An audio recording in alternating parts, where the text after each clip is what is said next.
بسم الله الرحمن الرحيم. السلام عليكم ورحمة الله وبركاته. أهلا ومرحبا بكم في حلقة جديدة من برنامج كونتر أتاك. في البداية لو أنت بتتفرج علينا على الفيسبوك فأحب أقول لك إن إحنا عملنا قناة على اليوتيوب، فقبل ما تروح لليوتيوب هتلاقي اللينك في أول كومنت، تعمل لايك وتعمل كومنت وتعمل شير، والناس اللي بتتفرج وبتعدي الفيديو يا ريت الناس تعمل تفاعل، يا ريت الناس تعمل كومنتات تعمل لايكات عشان الفيديو يوصل لأكبر عدد ممكن. بعدها تدوس على اللينك في أول كومنت وتروح اليوتيوب تعمل سبسكرايب وتعمل لايك وتعمل كومنت عشان الفيديو برضه يوصل لأكبر عدد ممكن. ولو انت بتتفرج علينا على اليوتيوب هتلاقي لينك صفحة الفيسبوك اول تعليق. اهلا ومرحبا بيكم في فقرة الحصاد وحصاد الجولة الثانية من الدوري المصري 2021-2022،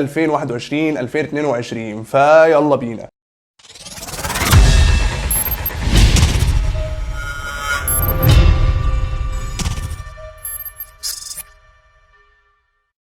للجولة الثانية على التوالي بيفاجئنا العميد أو سابقا العميد ودلوقتي مستر ريمونتادا حسام حسن للجولة الثانية على التوالي بيحول تأخره بهدفين لهدف للفوز بثلاث أهداف لهدفين. الحقيقة حسام حسن عامل تشكيلة قوية جدا في نادي الاتحاد السكندري وعامل ماتشات عظيمة جدا. الماتش الأولاني في الجولة اللي فاتت برضه قدر يحول تأخره في الماتش من 4-3 لتعادل، من 4-1 لتعادل 4-4. النهارده برضه بيتأخر تاني في الماتش من 2-1 ويقلب الماتش تاني ويقلب تأخره تاني ويرجع ويكسب المرة دي 3-2. المبهر هنا ان الكابتن حسام حسن هو اقوى هجوم في الدوري بس اضعف دفاع في الدوري، ودي توليفة عجيبة جدا عاملها نادي الاتحاد السكندري بصفته اقوى هجوم في الدوري بس في نفس الوقت هو اضعف دفاع في الدوري. وهنا خلينا نتكلم على محترف نادي الاتحاد السكندري هداف الدوري الحالي هو الانجولي مابولو. مابولو الحقيقة هو جاي بقوة وهيبقى عليه كلام كتير، وكعادة اللعيبة المحترفة اللي بتيجي الدوري عندنا اول ما بتبدا تظهر بيطلع عليها الكلام ويبقى فيه اهلي وزمالك وبيراميدز برضه. فالراجل الحقيقه عمل ماتش كبير جدا وهو تقريبا اللي قلب اتحاد تاني وهو اللي رجع الاتحاد تاني للماتش، فافتكروا اسم مابولو. النجم التاني اللي عايز اتكلم عليه في الماتش ده برضه هو احمد رفعت. الحقيقه احمد رفعت من افضل الوينجات الشمال في الدوري، واللي الناس كلها لازم تبقى عارفه انه كان خساره كبيره لنادي الزمالك انه فرط في لاعب زي احمد رفعت، خساره خصوصا في مستوى بن شرقي دلوقتي او بقاء او رحيل بن شرقي، وده اللي هنتكلم فيه قدام. احمد رفعت سجل هدف من كرة ثابتة عالمية بكل المقاييس على طريقة جونينيو زي ما قال المعلق وقتها. تألق احمد رفعت ما وقفش عند الكرة الثابتة، احمد رفعت بيطلع بسبرنت بكرة رائعة من مروان محسن قدر ينفرد بيها بالجون وبيحطها بسلاسة جدا. فالناس لو تفتكر من فترة وقت تجمع المنتخب الوطني انا طالبت ان احمد رفعت يكون موجود قبل طبعا ما كلنا نشوف عمر مرموش، فده بيقول قناعتي دايما باحمد رفعت كواحد من افضل الوينجات الشمال اللي موجودة في الدوري ومكسب بكل المقاييس لاي فرقة بيلعب فيها. تقريبا السنة اللي فاتت لو نفتكر كلنا كان هو نجم المصري، والسنه ده انا احب برضو اكد لكم انه هيكون نجم فيوتشر اللي بالتوليفه اللي هو عاملها وبكل النجوم اللي هو مستقطبها وكل اللعيبه والصفقات اللي ابرمها برضو ما قدرش يكسب الاتحاد السكندري وما قدرش يستحمل ضغط الاتحاد السكندري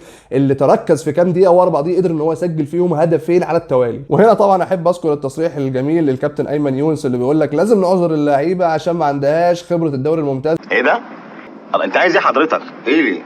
كابتن احمد احب اقول لك ان كل القايمه بتاعت فيوتشر كلهم من الدوري الممتاز اصلا، ده كمان فيهم لعيبه اهلي وزمالك. ومن ماتش ريمونتادا الاتحاد السكندري على فاركو لماتش انبي والمقاولين العرب، الماتش ده الحقيقه شهد اخطاء تحكيميه فجه جدا. الحكم محمد يوسف تقريبا ما خدش قرارات صح طول الماتش، ضربات جزاء وكور ثابته وكروت، كل القرارات الغلط اللي ممكن تتخيلها في الماتش خدها الحكم محمد يوسف. لكن هنا خلينا نتكلم شويه فنيا عن الماتش ونحب نقول ان في لعيب قادم برضه للدوري بقوه هيكون عليه كلام الفتره الجايه وهو جون إيميبوكا. جون إيميبوكا عمل ماتش كبير جدا، قدر ان هو يسجل هدفين وقدر يصنع هدف. لاعب متحرك، لاعب بيجي لك من الاطراف، لاعب بيخترق من العمق، يعني لعيب وينج صعب انك تتحكم فيه وصعب ان انت تحاصره او تمسكه. لو حد اتفرج على الماتش وحد اتفرج شاف الواد ده ازاي بيعدي من اللعيبه وازاي بيلعب الاوفر بالملي، فهو صفقه هتكون رابحه جدا لو حد فكر ان هو يدخل فيها. ولكن طبعا زي ما اتعودنا اللعيبه اللي بتلعب في الانديه ديت دايما مش مقياس، ودايما تالقها بره مش مقياس انها تلعب اهلي وزمالك او نادي كبير، ولكن هو لاعب فيه الامكانيات وفيه البذره اللي بتقول انه ممكن يكون لاعب كويس جدا في الدوري الموسم ده. فركزوا كويس مع جون إيميبوكا اللي هو عمل ماتش كبير جدا برضه في ماتش الزمالك لو الناس تتذكر، وتعب جدا الوينج الشمال او الباك الشمال في ماتش الزمالك. وخلينا اقول لك هنا ان المقاولين كان هيعمل ريمونتادا في الماتش ويرجع تاني للماتش اخر الدقائق لانه قدر يسجل هدفين ورا بعض.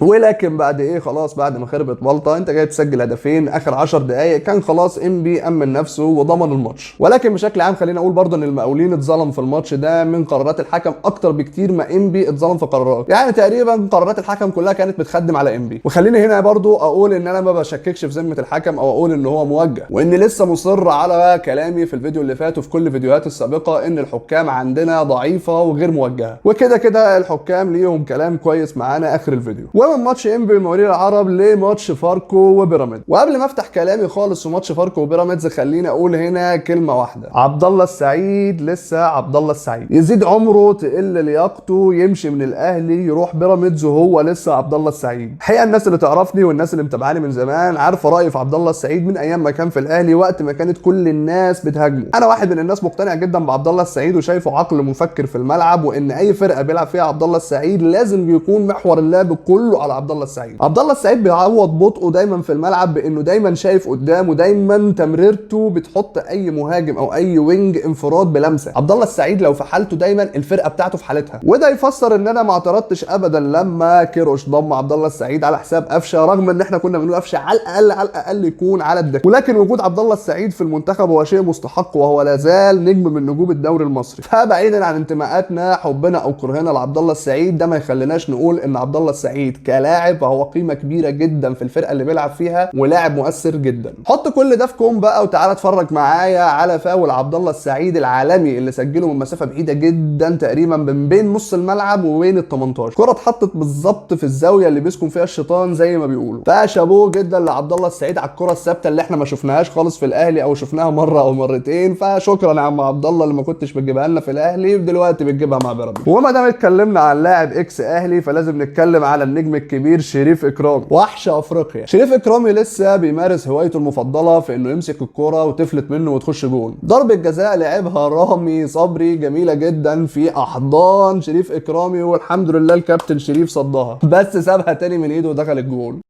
دايما ان مفيش فايده في اكرام. وزي ما قلت في فيديو الجوله اللي فاتت عن وليد الكارتي واهميته ومكسبه لبيراميدز انه لعيب كبير جدا من اهم اللعيبه اللي موجوده في افريقيا محليا السنين اللي فاتت، وليد الكارتي بيكمل للجوله الثانيه رغم انه ما سجلش لكن تقريبا كان اخطر لاعب في الماتش. فلسه باكد ان وليد الكارتي هيكون سبب كبير جدا لمنافسه بيراميدز السنه دي على الدوري. واخيرا بيراميدز بيبدا الدوري صح من اول ما تم بيعه وتحويله من نادي الاسيوطي لنادي بيراميدز. المره دي بيراميدز بادئ اول جولتين بمكسبين، ودي حاجه ما كانتش بتحصل في السنين اللي فاتت. ومن ماتش بيراميدز وفاركو خلينا نتكلم دلوقتي على الاسماعيلي وسيراميكا كليوباترا. الحقيقه هنا انا عايز اتكلم شويه عن نادي الاسماعيلي والمرحله اللي بيؤدي بيها او اللي بيمر بيها نادي الاسماعيلي من بدايه الدوري. يمكن نادي الاسماعيلي من الانديه الكبيره طبعا في مصر، واللي ناس كتير جدا بتعتبرها النادي رقم 3 في مصر بعد الاهلي والزمالك. نادي الاسماعيلي من الانديه اللي ما تلاقيش حد في مصر بيكرهها، او بشكل عام الناس كلها بتحب الاسماعيلي وبتحب لعيبه الاسماعيلي. انا واحد من الناس بدايه متابعتي للكره المصريه قبل ما اجي مصر لما كنت عايش بره مصر كنت بحب جدا النادي الاسماعيلي وكنت بشجعه جدا في افريقيا لما كان بيلعب في الفتره من 2009 ل 2011. فمنطلق حبي للنادي الاسماعيلي كاي واحد في مصر بيحب النادي ده او بيحب ان هو يشوفه دايما منافس ودايما موجود في الدوري، حابب اقول ان بالتشكيله دي وباللعيبه دي الاسماعيلي ممكن ينافس على الهبوط للدرجه الثانيه. لعيبه لا عندها روح ولا عندها طعم ولا عندها ريحه ولا بتحاول انها تلعب ولا بتحاول انها تثبت اي حاجه ولا بتلعب الفانلة اللي هي لابساها ولا اي حاجه بتشوفها في الملعب. الاسماعيلي مش بس متاثر على قد الفريق الاول، قطاعات الناشئين في نادي الاسماعيلي وكلنا عارفين قطاعات الناشئين في نادي الاسماعيلي وقيمه قطاعات الناشئين في نادي الاسماعيلي واللعيبه اللي طلعت من قطاعات الناشئين في نادي الاسماعيلي. ازاي دلوقتي بنشوف قطاعات الناشئين في نادي الاسماعيلي بتعاني زي الفريق الاول ما بيعاني، وده لو عايز بيقول لك حاجه فهو بيقول لك ان احنا في كارثه اداريه جوه نادي الاسماعيلي. يمكن بعد نجاح رجل الاعمال يحيى الكومي الموضوع اتغير، ولكن يحيى الكومي ده مش جديد على نادي الاسماعيلي وراجل مسك النادي قبل كده وكانت فترته صعبه برضه على نادي الاسماعيلي. وطبعا بدايه دخول يحيى الكومي لنادي الاسماعيلي هو هيتلكك لطلعت يوسف، ومع اول تعثر لطلعت يوسف هيركب الشلاحات وهنلاقي مدير فني اجنبي او ميدو زي ما الصحافه بتقول. ففي جميع الاحوال نادي الاسماعيلي وسط الصفقات اللي بتتعمل في الدوري وسط الصرف اللي الانديه بتصرفها في الدوري فهو لازم يدخل سوق الانتقالات الشتويه الجاي بقوه، ولازم يحط ايده على الخلل اللي عنده ويحط ايده على المراكز اللي محتاجه تدعيم اللي هي تقريبا كلها محتاجه تدعيم، ويجيب صفقات تلحق النادي على الاقل يفضل في المنطقه الدافئه في الدوري السنه دي. فربنا يكون في عون جمهور نادي الاسماعيلي على الفرقه اللي هم شايفينها دلوقتي. ندخل بقى على ماتش الزمالك وطلائع الجيش. وقبل اي ما نتكلم اي كلام في ماتش الزمالك وطلائع الجيش، بذمتك دي ضربه جزاء؟ ضربه جزاء كوميديه جدا بتتحسب لنادي الزمالك. الونش تقريبا بيزق عمر السعيد، فعمر السعيد وقع فاتحسب ضربه جزاء على الزمالك. ضربه جزاء كوميديه جدا، لاول مره بنشوف مدافع بيزق زميله المهاجم بيقع في منطقه الجزاء فالفرقه نفسها تاخد ضربه جزاء. حاجه غريبه جدا ان الحكم يرجع للفار ويشوفها ويشوف ان اللعيب زائق زميله فوقع في المنطقه فيرجع يحسب له ضربه جزاء. انا هنا ما بتكلمش عن انتمائي كاهلاوي، ولكن انا في الفيديو اللي فات قلت ان ضربه الجزاء بتاعت الزمالك صحيحه، لكن ضربه الجزاء المره دي كوميديه. وخليني هنا برضو اكد على المبدا اللي بتكلم فيه ان الحكام مش موجهه وان حكامنا ضعيفه، وضعف الحكام ده يشمل ان هو يخاف من الحشد الجماهيري ومن حشد البيدجات المنتميه للانديه الكبيره فيتاثر على قراراته. ولكن بعيدا عن ضربه الجزاء الكوميديه وبعيدا عن ان ضربه الجزاء فتحت الماتش، خلينا نتكلم فنيا شويه في الماتش. في البدايه انا عايز اتكلم في نادي الزمالك عن اشرف بن شرقي. الحقيقه اشرف بن شرقي لو بصيت على الماتش هتلاقيه اقل لاعب تقريبا في نادي الزمالك، وان كل الخطوره جايه لنادي الزمالك عن طريق زيزو، وان وجود اشرف بن شرقي مسبب خلل ومسبب ضعف حتى في الباك الشمال لنادي الزمالك اللي بيضطر انه يدافع لوحده. تحس ان اشرف بن شرقي بيلعب ودماغه مش معاه، يا اما بيفكر مثلا ان هو هيمشي يا اما بيفكر فيما هو قادم، لكن في جميع الاحوال ده مش اشرف بن شرقي. ومن قبل ما ندخل ماتش القمه اعتبر نادي الزمالك بيلعب من غير وينج شمال، لان اشرف بن شرقي مستواه ده هيكون في جيب اكرم توفيق. وهنا برضه انا حابب اتكلم في حته عن اشرف بن شرقي. نادي الزمالك لو حب يتعلم من تجربه فرجاني ساسي فافضل درس يتعلمه هو ان اللاعب لو ما جددش معاك دلوقتي بيعه. نادي الزمالك في امس الحاجه انه يحل مشاكل كتير جدا، مشاكل ماليه وشكاوى في الفيفا وقضايا مرفوعه واحكام فعلا اتصدرت على نادي الزمالك، فانت محتاج لكل جنيه تقدر توفره. فمن الاخر وعلى بلاطه يا اشرف يا بن شرقي، يا هتجدد دلوقتي يا نادي الزمالك لازم يستفيد من درس ساسي ويبيعه ويستفيد من فلوسه. والحقيقه الشروط اللي حاططها اشرف بن شرقي او الشرط الوحيد اللي حطه اشرف بن شرقي بينم عن نوايا سيئه ان هو ناوي يمشي في اي وقت. فخلينا نتفق ان نادي الزمالك لو ابقى على اشرف بن شرقي دلوقتي وقدر ان هو يمشي تاني في الانتقالات الجايه بسبب انه هو هيكون فري، فانت ما اتعلمتش حاجه من فرجاني ساسي، وتبقى الاداره خدت القلم بدل المره مرتين وبنفس الطريقه. ومن اشرف بن شرقي خلينا نتكلم على مصطفى فتحي اللي رجع تاني لنادي الزمالك، وحابب اقول ان مصطفى فتحي هيكون نجم الزمالك السنه دي مع زيزو. يمكن كارتيرون وظف مصطفى فتحي في مركز 10 عشان غياب امامه وعشان طبعا ما يقدرش يستغنى عن زيزو، وان مصطفى فتحي لعب في مركز 10 ده في سموحه الفتره اللي فاتت لما كان اعاره. ولكن انا لسه شايف ان اوباما لاعب مهم جدا في الزمالك. مستواه سيء، اوباما بيضيع كتير، عنده رعونه، عنده تسرع، لكن اوباما لعيب مهم جدا في نادي الزمالك. غياب اوباما انت بتحس بيه لان اوباما مش مجرد لاعب مركز 10، اوباما بيغطي مساحات كبيره برده في نص الملعب مع لعيبه الديفندر اللي عندك. فمهما كان اوباما مستواه سيء فانت برده في خطتك اللي بتلعب بيها ما تقدرش تستغنى عنه في ماتشات معينه. يعني خليني اقول لك بالبلدي كده، لو كارتيرون نزل بمصطفى فتحي بدل اوباما في ماتش الاهلي فهو هيخسر اكتر بكتير ما يبدا باوباما على حساب مصطفى فتحي في مركز 10، لان ببساطه مصطفى فتحي هيسيب مساحات كبيره في نص الملعب اللي هيستغلها بالطبع قفشه وبيرسي تاو اللي بينزل تحت، فبالتالي انت كده بتفتح المساحه للاعيبه الاهلي. ده طبعا كلام عن ماتش القمه اللي هيعمل له فيديو حلقه مخصوص. يمكن مش فاهم ليه طلائع الجيش دايما بتلعب مع الزمالك بشكل ما بتلعبش بيه مع الاهلي، وطبعا انا هنا ما بلومش على المدير الفني بسيوني، وكلامي هنا مش معناه ان بسيوني بيلعب قدام الاهلي بشكل وقدام الزمالك بشكل. وهنا حابب اقول ان دايما لعيبه القطبين او مدربين القطبين لما بيلعبوا احد الاطراف الثانيه لناديه فهو دايما بيكون عنده الدافع وعنده الحماس ان هو يقدم هديه للفريق اللي بينتمي ليه، والكلام ده بينطبق على لعيبه الطرفين مش لاعب واحد في الزمالك او مش على بسيوني بس. وده ما يعيبش ابدا المدربين ولا نقول ان هم بيبقوا موجهين او سايبين الماتشات زي ما الناس بتروج، ولكن هو الدافع حاجه كده زي ما تشوف ان ماتشات الديربي مهما كان احد اطراف الديربي، مش ديربي مصر عموما في العالم كله، مهما كان احد اطراف الديربي في اقل مستوياته فهو بيدخل الماتش ده بكل الحماس وبكل الطاقه اللي عنده ان هو لازم خصمه ما يكسبوش. فالحقيقه بغض النظر عن ضربه الجزاء اللي زي ما قلت فتحت الماتش، لكن الزمالك كان افضل على كل المستويات وكان هيكسب الماتش في جميع الاحوال. ولكن ده ابدا ما يبررش للحكم ان هو يغلط غلطه زي دي ونشوف ضربه الجزاء بالكوميديا دي. ومن ماتش الزمالك والجيش نتكلم عن ماتش الاهلي والبنك الاهلي. وهنا انا حابب اتكلم في بدايه الماتش خالص عن محمد شريف ومشاركته. جمهور الاهلي تقريبا عايز يشوف ال 23 لاعب في الملعب. لو فتحت اي بيدج اهلاويه او اي جروب اهلاوي كبير هتلاقي الناس كلها دايما ما بين معترض، لازم تشوف يا اما عايزه شريف، ولو لعب محمد شريف عايزه تشوف بيرسي تاو، ولو نزلت ببيرسي تاو عايزين تشوف ميكيسوني، ولو لعبنا بتاو ميكيسوني عايزين نشوف حسين الشحات.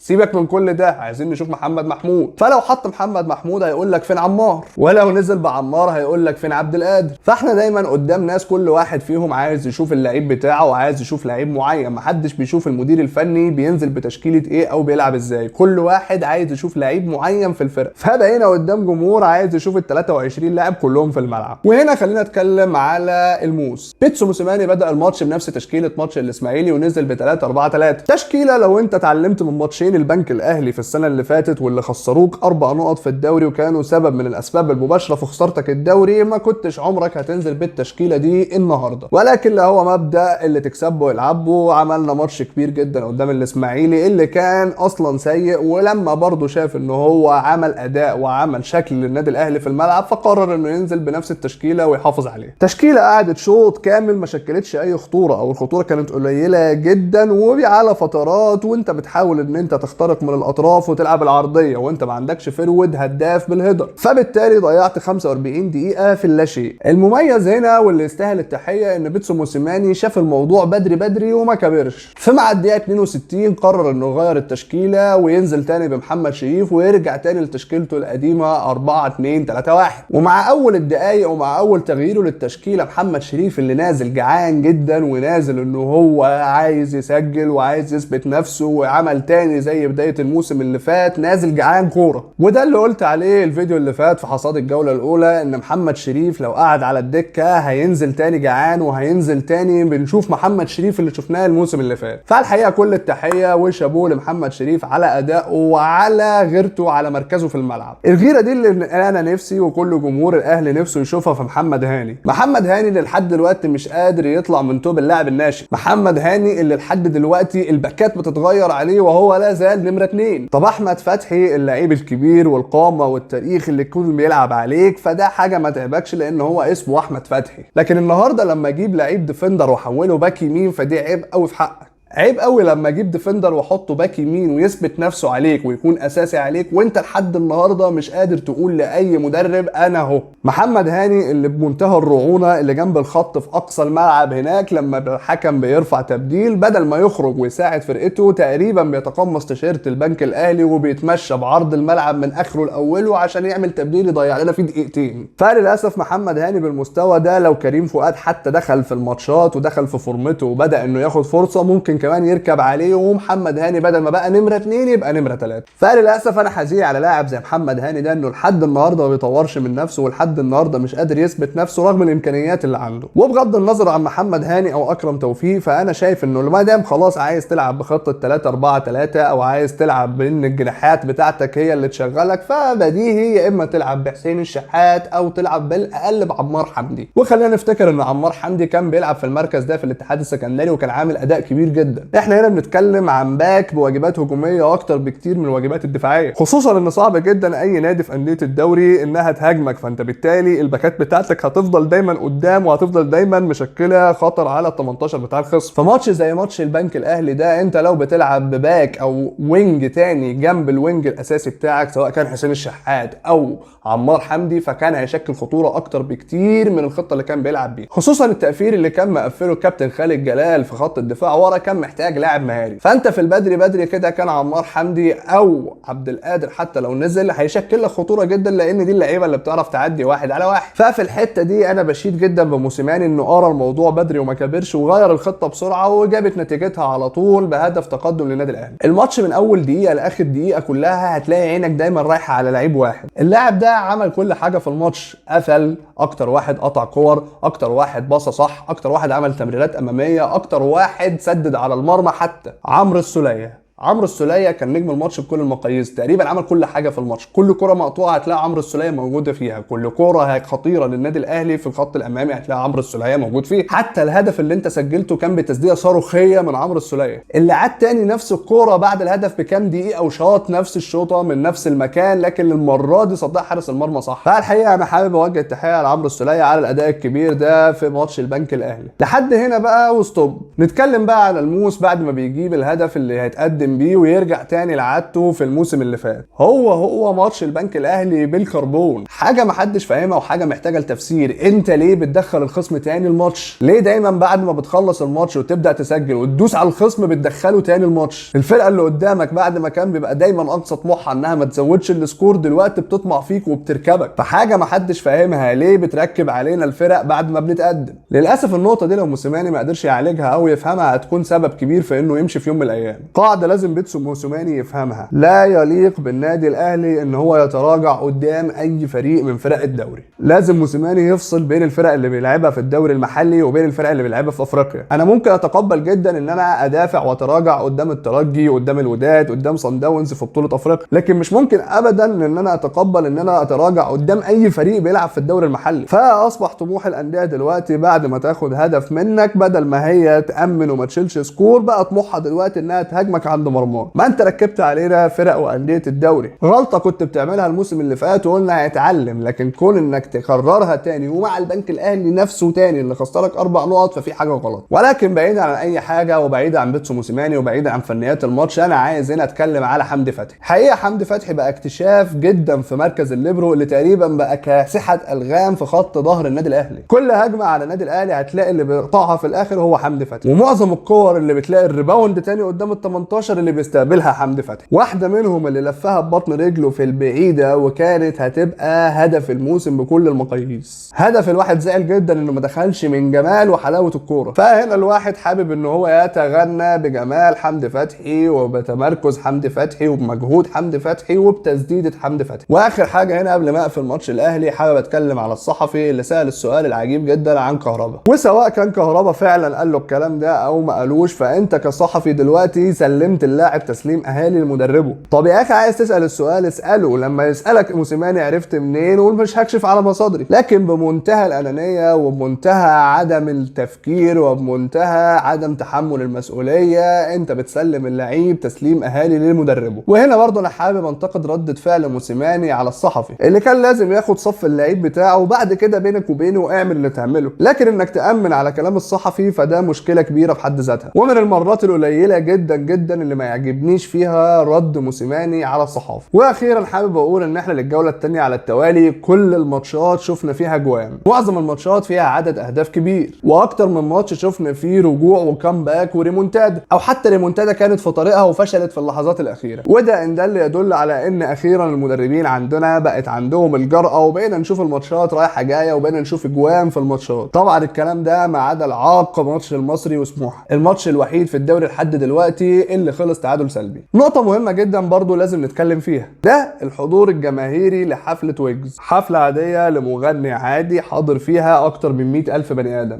لو انت على المستوى الامني فانت مأمن، ولو انت على المستوى الصحي فانت فاتحها. هل الكورونا مش موجوده غير في مدرجات الدوري؟ ولا هل تأمين الماتشات مش في مقررات وزاره الداخليه؟ احنا فعلا محتاجين نفهم السؤال ده، ليه مدرجات الكوره دايما عليها رقابه ومدرجات الكوره عليها محددات وعليها شروط وعليها كل التحكمات دي وكل الحفلات مفتوحه بالشكل اللي احنا بنشوفه ده؟ واخيرا حابب اقول ان التصوير عندنا بعد ما نضف وبقينا نشوف فعلا الماتشات بجودات عاليه وجوده ممتازه وحاجه محترمه جدا، ولكن ايه الفايده لما ننظف الكاميرا والمخرج او المصور لسه زي ما هو بالعقليه القديمه؟ انت متخيل في الماتش اللي فات في الجوله الاولى بين الزمالك وانبي 10 كاميرات في الملعب ولا كاميرا منهم جابت لك ضربه الجزاء صحيحه ولا لا؟ وان لولا وجود مصورين بره الملعب لحد دلوقتي ما كناش قدرنا نجزم ضربه الجزاء صحيحه ولا لا. فده ان دل على حاجه يدل على ان التصوير عندنا حتى الان لحد دلوقتي مش قادر يواكب الكره العالميه والاخراج العالمي. فاوكي خدنا المرحله الاولى وخدنا الخطوه الاولى ونظفنا الكاميرات ونظفنا الصوره، لازم المخرجين بتوعنا والمصورين بتوعنا يتفرجوا اكتر ويتعلموا اكتر من الاخراج العالمي، وان الموضوع مش كتر كاميرات وخلاص، وان في طريقه تصوير معينه وتمركز معين لكل كاميرا مان، لازم الماتش يتنقل بصوره معينه في كل الماتشات. انت لو فتحت الدوري الاسباني شفت اي ماتش هتلاقي التصوير هو في اي استاد، لازم تحدد سيم معين للدوري بتاعك في طريقه تصويره. فالموضوع ده لو اتعالج مع جمال الصوره ونظافتها الجديده اللي احنا بنتفرج عليها هيفرق جدا جدا في شكل الدوري وشكل النقل الحصري اللي احنا بنشوفه للدوري. واخيرا حابب اتكلم عن موضوع التحكيم. موضوع الحكم ان انت تغلط ده شيء ممكن نعديه، لكن ان انت تغلط وترجع تبص للفار وترجع برضو تحسبها غلط فهنا كارثه. لحد امتى حكامنا هيروحوا للفار فيقعدوا يبصوا على الكوره 5 دقائق 6 دقائق ويرجع برضو يحسبها غلط؟ بنشوف في الدوري الانجليزي القرار بيتاخد في لحظه، لكن هنا في مصر انت الحكم بيروح يشوف الاعاده 5 دقائق ربع ساعه ويرجع برضو يحسبها غلط. فلحد امتى هنفضل نقول على حكامنا ضعاف؟ لحد امتى حكامنا مش ناويين يطوروا من نفسهم ونشوف قرارات في الملعب مظبوطه؟ لحد امتى هيعدي الدوري عندنا مفيش جوله بتمشي غير لما الحكم يكون متصدر دايما النقاشات في اي ماتش من الماتشات؟ فالحقيقه موضوع الحكام عندنا موضوع مزري، خصوصا بقى ان انا سمعت انباء بتقول ان ابراهيم نور الدين هيكون حكم القمه. ده خبر اسود. انت هتقول يا خرابي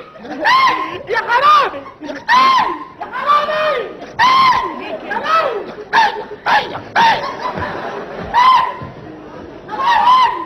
انت متخيل ابراهيم نور الدين هيحكم القمه؟ متخيل معايا كميه اللي هنشوفه في الماتش؟ تحس دايما ابراهيم نور الدين بيتعامل معانا على اساس، فاتمنى يكون الخبر مش صحيح وابراهيم نور الدين ما يحكمش ماتش القمه عشان الحقيقه مش ناقصه. انا مش ناقص، انا جاي مضغوط، انا على اخري.